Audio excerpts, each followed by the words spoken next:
So we can go ahead now, General Purisima. Madam Chair, Your Honors, good morning. The SMS exchange between His Excellency President Benigno Aquino III and myself was done on January 25, Sunday, while I was in San Leonardo, Nueva Ecija. The first text message sent to His Excellency was sent at January 25, 5:45 a.m. Sunday, and the body of the text is like this. Sir, good morning. For info, SAF elements implemented O-plan against high-value targets.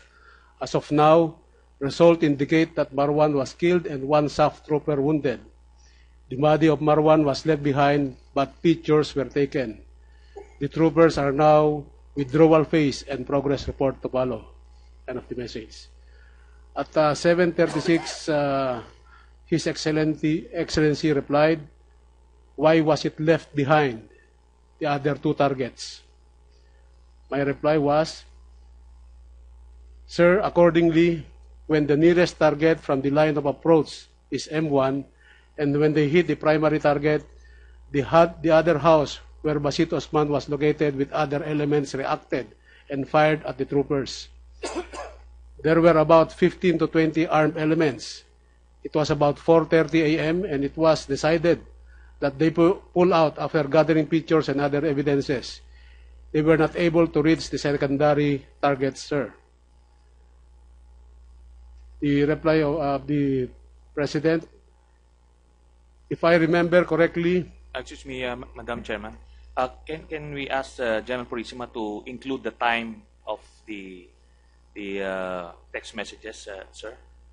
Your Honor, when I transcribed this message on my iPhone, it did not indicate the time, but I will try to indicate the time for submission to the Senate, Your Honor. So perhaps it's within the 2 minutes right after you sent the message. That's why it didn't record the time. So 7:36 a.m., the President replied to you. Right after that, let's assume 7:38, you answered him immediately, and then right after maybe 7:38, another, within the 2 minutes, he answered you.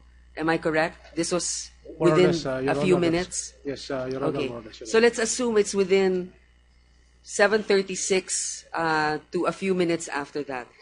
So the President replies, if I remember correctly, 160 SAF troopers were directly involved in this operation, plus provisions for other PNP and AFP units to assist. The terrain is flat and clear as opposed to upland, forested, or jungle terrain. Why could they not contain and/or overwhelm the 15 to 20 member opposing force? Are they still in contact with the other two other targets? If not, and the opposing force has escaped, are we now back to square one? My reply, Your Honor, they are presently in contact with the reinforcing elements from BIFF. The containment forces are the ones in contact right now. They are supported by mechanized and artillery support, sir. Can you repeat that, sir? I will repeat this. The containment forces are the ones in contact right now. They are supported by mechanized and artillery support, sir. Okay. Yes, sir. That message, Your Honor, was taken from the SMS of Lieutenant General Guerrero when we were asking for support from the armed forces of the Philippines. So next, so you reported that there was support. Next, you answered the local target. This is just a continuation, Your Honor. The local target Basit and his group were the first group that were engaged by the main effort group. And His Excellency's reply, review your earlier and latest texts. They differ as to which was engaged first. My reply, Your Honor, I mean, sir, the first target was M1, where they were able to neutralize first. The group of Basit retaliated, which was 100 meters away. At 10:16 a.m., His Excellency replied, Basit should not get away. At 11:38, Your Honor, I sent a text message again, already advised her, but as of the moment, the main effort is withdrawing, and according to Director IG, we still have our contact with and will hit them again, sir. Did you mean contact with whom? Our contact with our asset, Your Honor, the asset of IG, still maybe in contact with the group, Your Honor. That's what I meant, Your Honor. Okay. And then at 6:20 p.m., I reported again SMS. Sir, latest report from operating elements in Maguindanao states that the security elements who were engaged by BIFF/MILF elements suffered heavy casualties. They were reportedly overrun. CCH and international monitoring team are in the area retrieving casualties. The main effort is still in the process of rendezvous with other SAF and AFP elements. That's my last message, Your Honor. Thank you, General Purisima. Senator Escudero, your questions? Thank you, Madam Chairman. General Purisima, ilang paglilinaw lang po. At maraming salamat sa pagpapamahagi ninyo ng texts nyo ni Pangulo Aquino at sa pagitan po ninyong dalawa.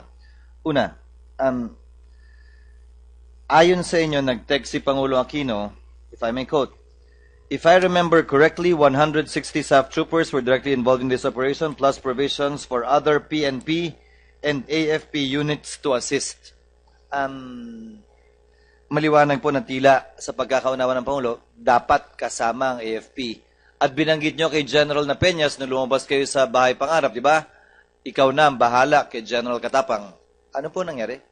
Your Honor, when I said ako na ang bahala kay General Katapang, it was only the information that I will give time on target. Ako na lang po mag-i-inform sa kanya time on target. But the coordination, Your Honor, is not mine because, Your Honor, I am suspended. Darating po ako dyan, maya-maya ng konti. Tinext nyo rin po si Pangulo Aquino. They are supported by mechanized and artillery support, sir. Mga bandang alas 7:30 po ng umaga to. Was this an accurate statement? That was the information I got from the West Mincom commander, Your Honor, that we are supported by mechanized artillery and infantry elements. Sir, supported past tense, hindi future tense. So, binigay niyo impormasyon kay Pangulo ng alas 7:30 ng tumaga, meron ng artillery at mechanized support. I was just relying, Your Honor, on what was informed to me by the West Mincom commander, and You're referring to General Guererro? Yes, Your Honor. Nirelay niyo lamang yung sinabi niya? Yes, Your Honor. But now, you realize that that was not true? Yes, Your Honor. Now, if I may proceed, Madam Chair, if I may ask our resource persons, kailan nyo unang nalaman itong Mamasapano operation? Sino nagsabi sa inyo at ano ang sinabi sa inyo? Maybe start, for example, with General Espina, sir. What time did you first know about it? Who told you? And what were you told? Madam Chair, Your Honors, magandang umaga po sa inyo. I came to know about the Mamasapano operation January 25 at about 5:30 in the morning.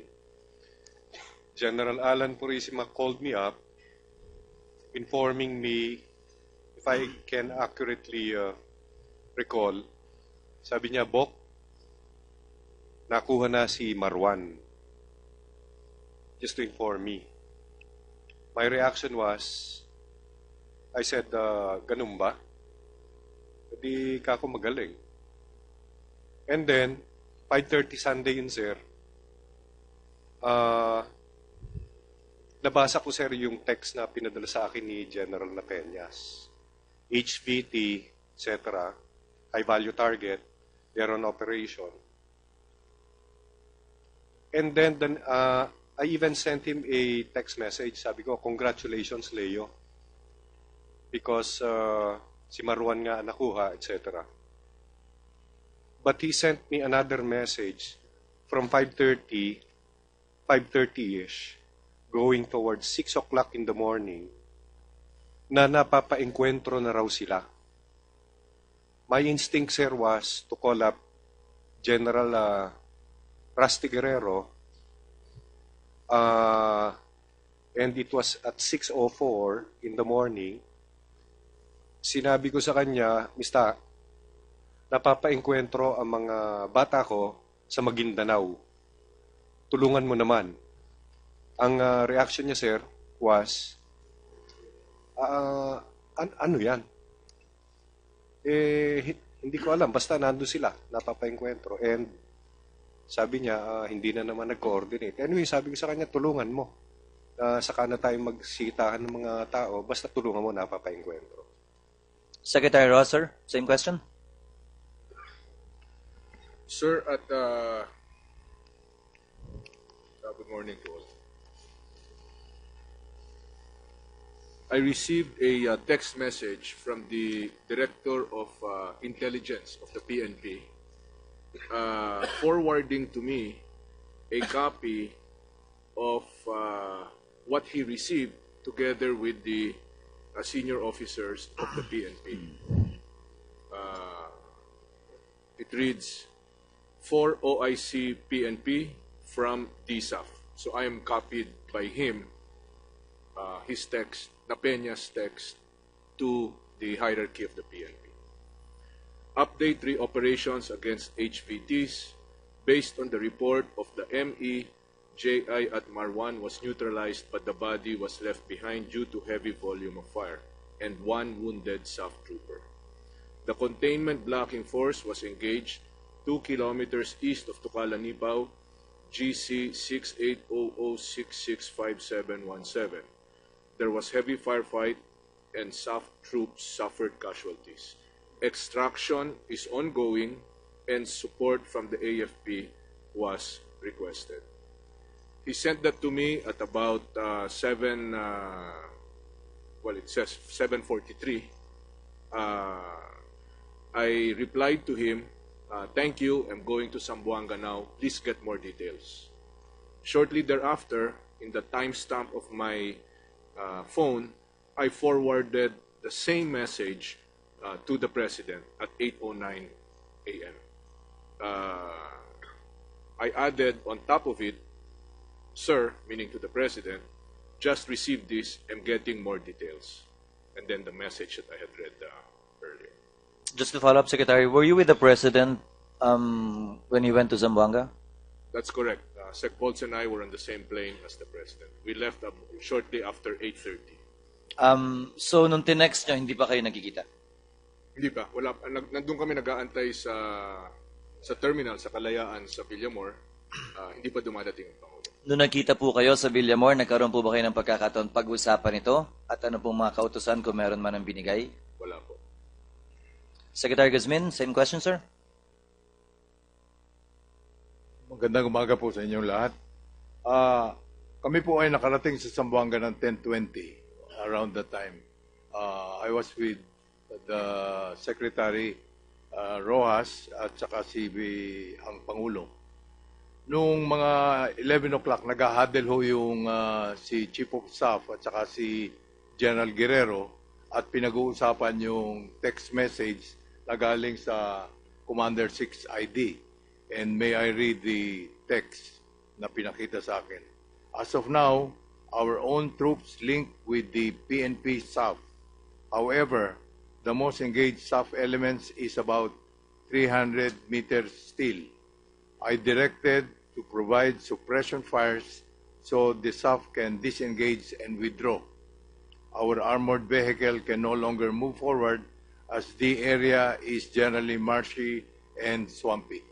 Yan ho ang napag-usapan namin. Tapos noon, dito ko palang nalaman na may operation against Marwan. Sino po nagsabi uli sa inyo nun, Secretary? Si General Guerrero?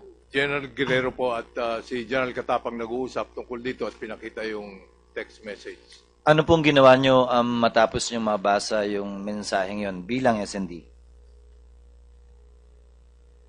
Pinag-usapan ho namin na nag-re-react na yung 6th Division so that developments ang kinakailangan kong makuha. Nagbigay po ba kayo ng kautusan sa Air Force na tumulong o kung handa ang Air Force tumulong ng mga panahong yun? Hindi po. Wala pong ganon. Wala po. Gayon din si Pangulong Aquino? Noong mga panahong yun. Kung narinig nyo? Yung mic po, sir. Wala po akong narinig na ganong kautusan. General Katapang, sir. Same question. Madam Chair, Your Honor, this is the text message of Director General Purisima at about 5:51 a.m. Mr. Good morning. For your information, our troopers were able to neutralize HBT in Mamasapano area this morning. They are now on withdrawal phase and they need the support of mechanized troops in the area. They have coordinated with G3 of 6ID and the mechanized brigade. Thank you. And then my reply was, okay, Mr. Troops are now in the area monitoring. At about 10:16 a.m. Sinabi po ng ganun kaagad na nag-coordinate na sila sa first mechanized? Hindi pa naman po. Sabi lang po dito, they need the support of the mechanized troops in the area. And what did you do, if any, sir? Right immediately upon my arrival at Zamboanga, I was met by General Guerrero, and he told me that there's an encounter and that General Espina was calling me, and they were asking for support. And I told General Guerrero, provide all the support in as much as they need our assets. What time was that, sir? I think we arrived about more or less 10. We were ahead at the arrival of the President and General Gasmin, maybe about 10:15 or 10. At that time that I arrived in the airport, that's maybe 10, also 10:15, Your Honor. General Guerrero, sir? Same question, sir. Madam Chair, Your Honor. The first information that I received about the incident is a call from Deputy Director General Spina. At 6:04 a.m., I received a phone call in my cell phone from General Spina, and he mentioned to me the operations in Mamasapano, and they are requesting that they be supported on the ground. So I replied that I will be directing the division commander, General Pangilinan, to provide support to the SAF. At 6:05 and 6:06 a.m., I received two succeeding texts from Director General Alan Purisima, which says that, Bok, good morning, can I call? At 6:06 a.m., I received a text from Police Director Napeñas, but it contained only my cell phone number. And at 6:07 a.m., I called up CG6ID, General Pangilinan, to ask him about the encounter, if he knows anything about the encounter. To which he replied, hindi po niya alam ang nangyayari. But he received a text earlier, which mentioned at 0506, about the law enforcement operations of Director Napeñas. So I instructed him to provide the necessary support on the ground. After that, sir, Director Napeñas called me up at 6:09. And, at 6:09, I called up General Purisima in response to his text. And I asked him about his concern. And he told me the same issue about the Mamasapano encounter, and he was asking support from my troops in Central Mindanao. At 6:10, I received a phone call from Director Napeñas, and he asked that if we can provide support to his units in Mamasapano. To which I replied, I told him I already talked to General Pangilinan about that, and we are providing support based on the available resources on the ground, Your Honor. Did you have the chance to talk to the President while you were in Zamboanga City with him about this matter, sir? Yes, Your Honor.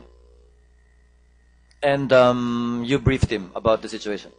I was actually called to a small room together with the Secretary of National Defense and the Secretary of Interior, and I was asked about what's happening in my area in Central Mindanao. So I told him that I was called by General Espina, and I was informed about what's happening. So I already informed the President that I already directed the CG6ID to provide the necessary support on the ground.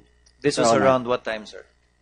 I think it's about 1100 or before noon, Your Honor. At that time, was there any sense of urgency in your briefing, both the SILG, SND, and the President? Or was it an air of calm wherein everything seemed to be under control insofar as you were concerned, given that you have already given such a directive to General Pangilinan? I cannot, hindi ko po masabi kung ano yung reaction ng ating presidente, but the report that I received coming from is very vague at that time. Ang alam ko lang po ay merong encounter. So kailangan po lang bigyan ng suporta. Wala po kaming ka-picture nung ano po yung extent nung encounter ng SAF. I do not even know how many SAF were involved. So what I informed the President is I already gave guidance to the 6th Infantry Division Commander, Your Honor. Gave guidance in order for them to support? Yes, Your Honor. General Pangilinan, sir? Same question, sir. Your Honor, Madam Chair, I came to know of the incident at around 6 in the morning of 25 January when I read the text coming from Director Napeñas. And may I quote the exact text he sent, to quote, Ed, good AM. For your information, on January 25, 2015, at about 02:30 hours, PNP SAF, supported by Maguindanao PPO, PRO, ARMM, shall be conducting LEO and serve warrant of arrest against HBTs in Mamasapano, Maguindanao. Troops are underway. Coordination was also done with CO, PERSMEC, and 45th IB. Thank you very much, sir. Now, may I ask the officials I asked earlier, including Secretary Ross and Secretary Volts, General Katapang, did anyone impress upon the President as the Commander-in-Chief of the gravity of the situation that was happening on the ground? Because if I base it on General Purisima's text messages to the President, wala namang sinabing malala yung sitwasyon eh.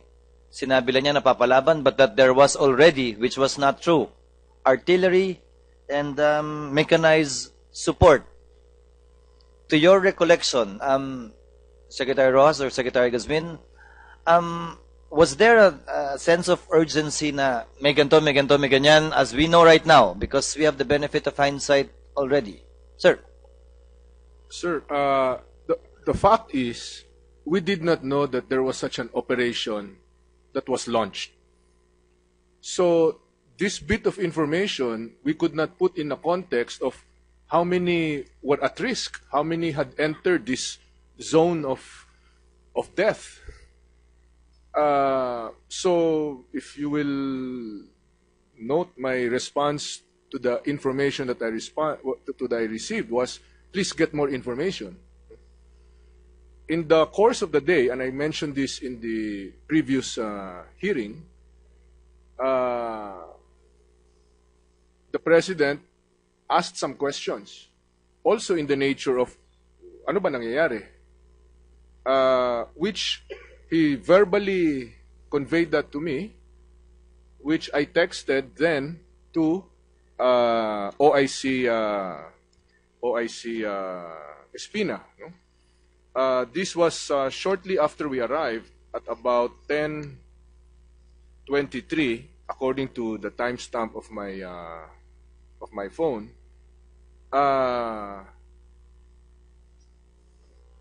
Pinoy getting other reports that are conflicting with each other. Example, 160 daw SAF, 20 daw hostiles. So why did they retreat? So I sent this to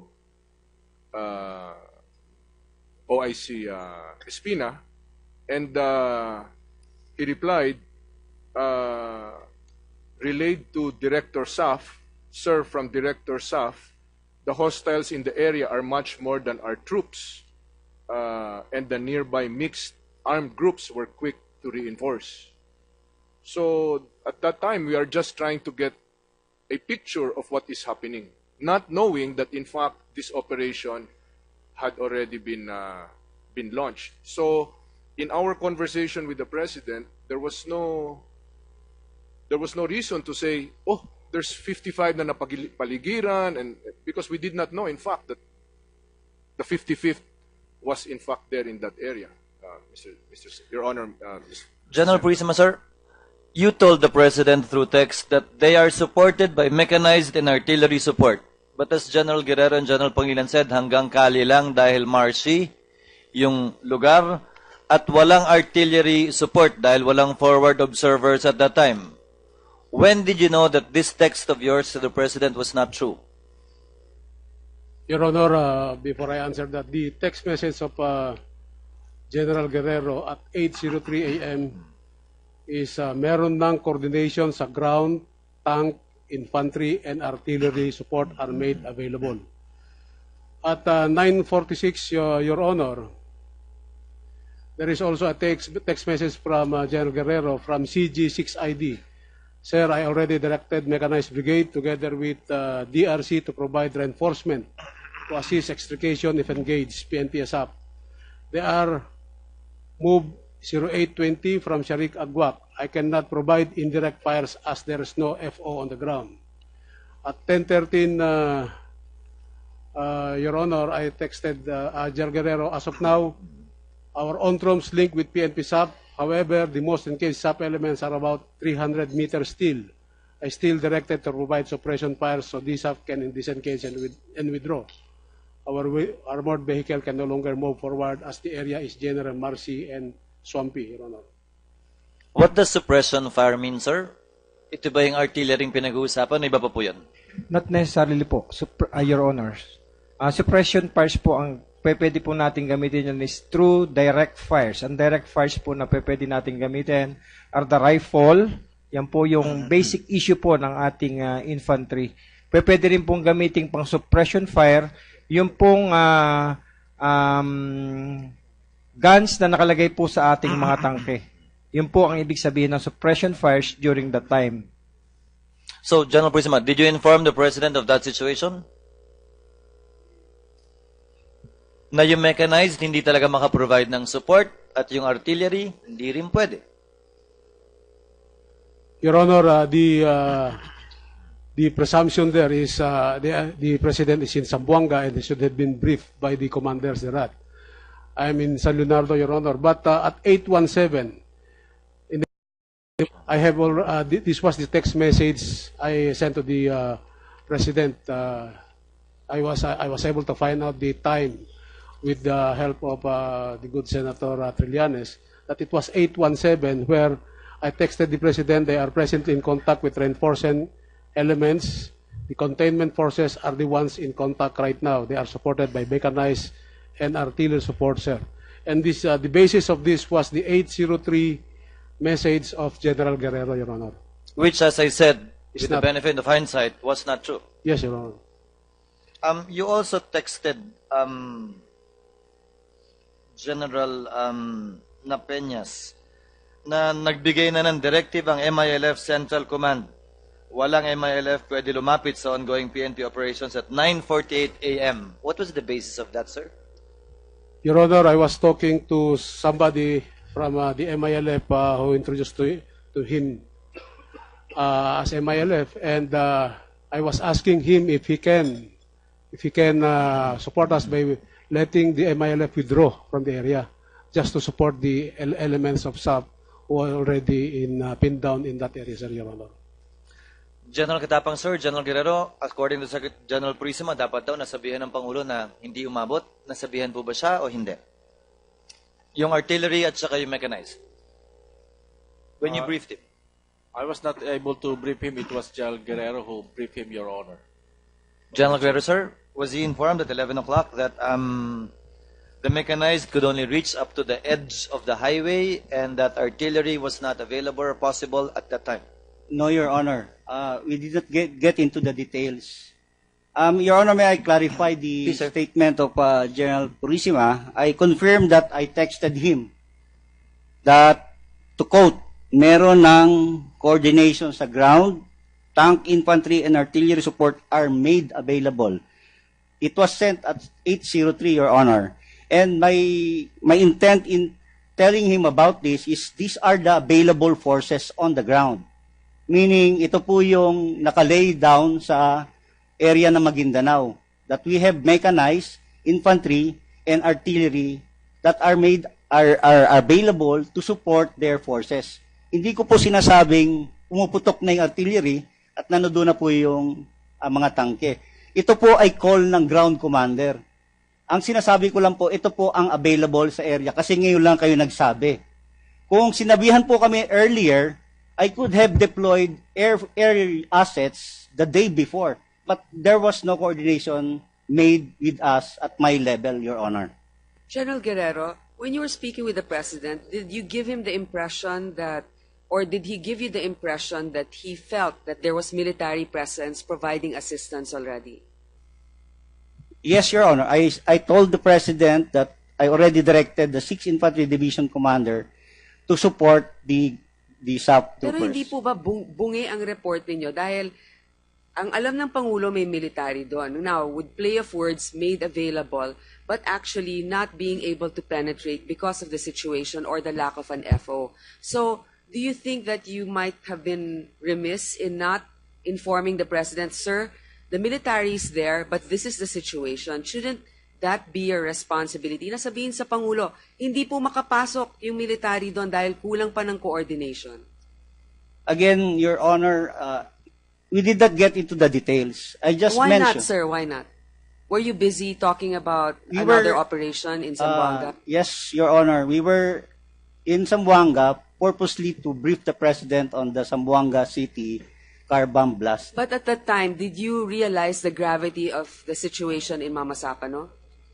Not, Your Honor, because, again, hindi po namin alam yung nangyayari sa ground. Wala po kaming complete picture of what's happening because pieces of information galing po sa 6 ID Commander ang nakarating lang po sa amin. So That is why I cannot present even the total picture of what's happening in Mamasapano. Tama Your po. Honor. Kaya yun nga po yung gusto ko malinawan. So hindi ninyo alam ng mga 10:00 ng umaga, yung mga oras na yun, kung ilan na yung mga namamatay o mga kailangan, hindi ba malinaw sa inyo yon? Hindi nakarating sa inyo yon? Hindi po, Your Honor.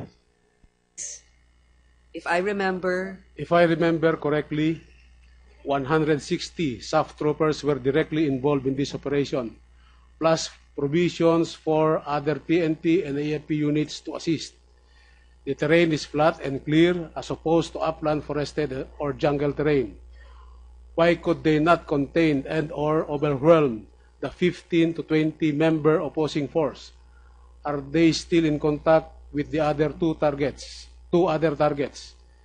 If not, and the opposing force has escaped, are we now back to square one? My reply, Your Honor, they are presently where Basito Osman was located with other elements reacted and fired at the troopers. There were about 15 to 20 armed elements. It was about 4:30 a.m. and it was decided that they pull out after gathering pictures and other evidences. They were not able to reach the secondary targets, sir. The reply of the President, if I remember correctly, Excuse me, Madam Chairman. Can we ask General Purisima to include the time of the text messages, sir? Your Honor, when I transcribed this message on my iPhone, it did not indicate the time, but we'll try to indicate the time for submission to the Senate, Your Honor. so perhaps it's within the 2 minutes right after you sent the message. That's why it didn't record the time. So 7:36 a.m., the President replied to you. Right after that, let's assume 7:38, you answered him immediately, and then right after maybe 7:38, another, within the 2 minutes, he answered you. Am I correct? This was More or within less, Your a few Honor, minutes? Yes, Your Honor, Okay. more or less, Your So let's assume it's within 7:36 to a few minutes after that. So the President replies, Four SAF elements implemented OPLAN against high-value targets. As of now, results indicate that Marwan was killed and one SAF trooper wounded. The body of Marwan was left behind, but pictures were taken. The troopers are now withdrawal phase and progress report to follow. End of the message. At 7:36, His Excellency replied, "Why was it left behind, the other two targets?" My reply was, "Sir, accordingly, when the nearest target from the line of approach is M1, and when they hit the primary target, the other half..." so we can go ahead now, General Purisima. Madam Chair, Your Honors, good morning.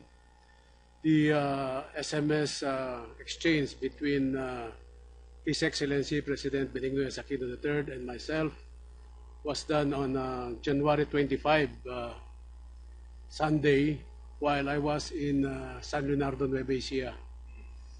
The first text message sent to His Excellency was sent at January 25, 5:45 a.m. Sunday, and the body of the text is like this. Sir, good morning. For